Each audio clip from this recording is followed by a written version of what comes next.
Hi, this is Michael Bernaski, and this is the second video in the financial management series. What I'm going to do is try to cover a basic idea in each video for this next section of the course.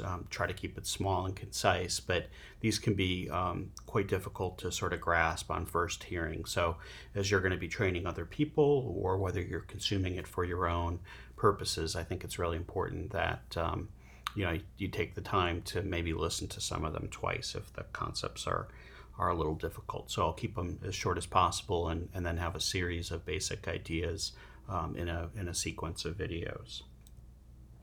So the first question we're going to tackle is, how do people actually afford healthcare?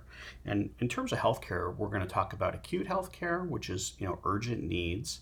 If you're in a car accident, you're an acute case. A chronic condition, which is sort of persistent healthcare problems. For example, somebody that has heart disease would have a chronic illness that would need care. And a preventative situation, which is lifestyle and habit. Sort of having good nutrition is part of preventative care, but when you get pregnant, ability to have prenatal vitamins and things like that are all part of preventative care. So usually preventative care is a small amount of money over a long period of time.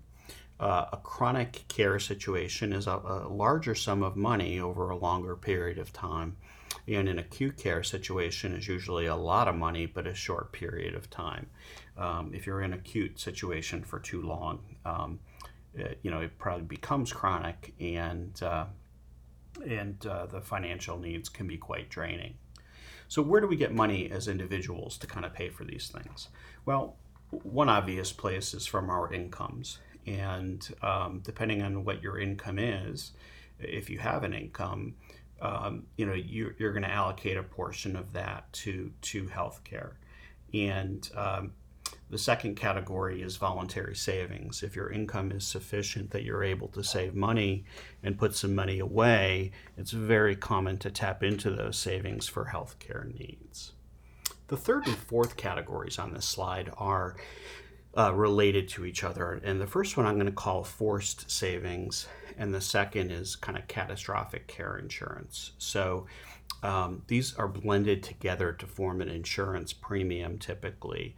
And the difference is that the forced savings is an amount of money that it's likely that you as a family are going to need over the course of the year, but rather than paying it out when it's needed, sometimes programs are designed that you pay a fixed premium either upfront or every month or every week, and then you pay your claims out of that. And so it helps maintain a discipline of putting funds aside to be able to pay for your healthcare needs.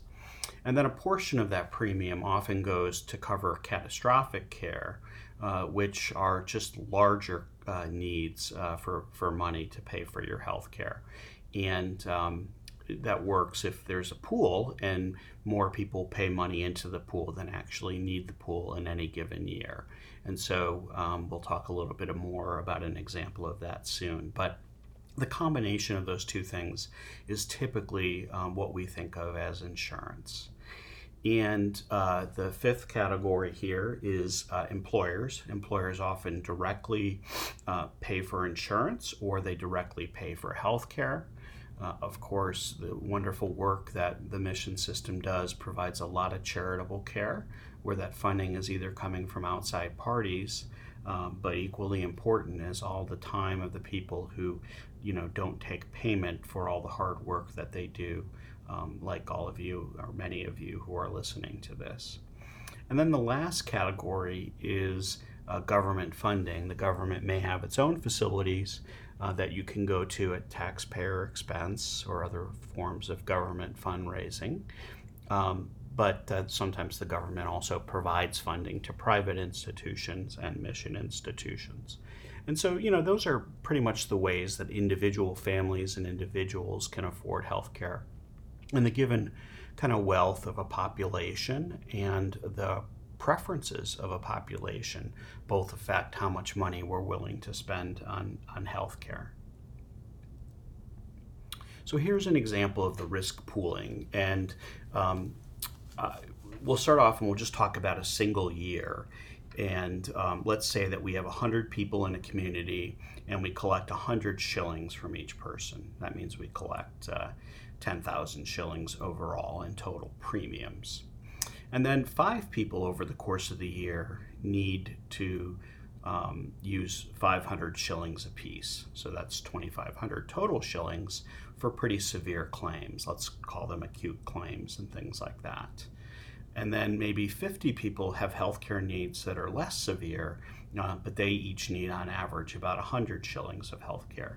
So over the course of the year, we have 7,500 shillings of claims from these two groups of people, and we have 2,500 shillings left over from our premiums that we originally collected.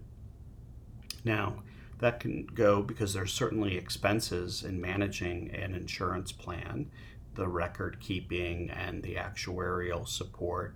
Actuarial just means the people and the processes of doing the mathematics to figure out what premium you need to charge given an expected level of how much you expect to pay out.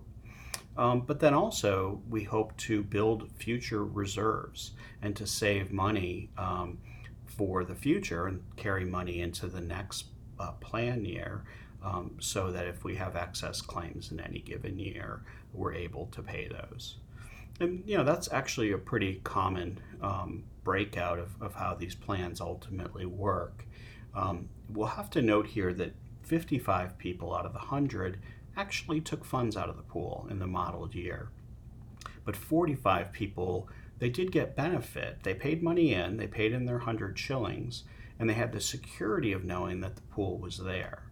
And that's very important that they value that security of knowing the money was there, because otherwise, to people who pay in for a couple years in a row and don't have to use the pool, they tend to start to really question why they're paying the premium in the first place.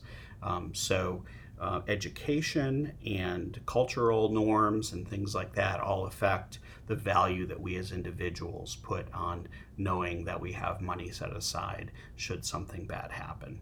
And this is a very important prerequisite for risk pooling to actually work. Now, if those 45 people had claims, we may have run out of funds, and that would be a bit of an actuarial failure of the plan. Now, over time, we build these reserves up so that as we expect to, in certain years be off on our mathematics, we're able to draw from these reserves to kind of pay our claims. And so you can see this is all predicated on the mathematics and the behaviors of the individual participants.